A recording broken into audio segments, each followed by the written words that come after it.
बिस्मिल्लाहिर्रहमानिर्रहीम। अस्सलामुअलैकुम। सिरात मुस्तकीम सऊदी न्यूज़ चैनल में आप सबको खुश आमदीद कहा जाता है।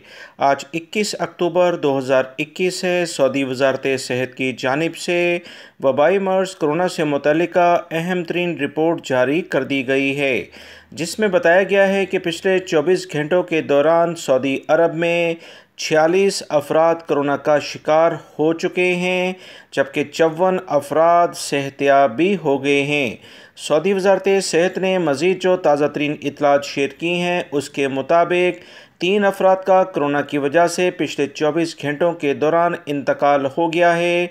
इन्ना लिल्लाहि व इन्ना इलैहि राजिऊन। जबकि 8,773 अफराद एक्टिव केसेस सऊदी अरब में मजमूई तौर पर अभी भी मौजूद हैं। 79 अफराद की हालत काफ़ी ज़्यादा ख़राब है, इनके लिए ख़ुसूसी तौर पर दुआ की जाए। तीसरी खुराक और दीगर अहम तरीन इत्तलात मैंने अपने दूसरे चैनल पर मॉर्निंग में शेयर की थी। वो वीडियो लाजमी देखिएगा, जिसका लिंक मैंने कमेंट्स बॉक्स में और डिस्क्रिप्शन में पिन अप कर दिया है। अस्सलामु अलैकुम।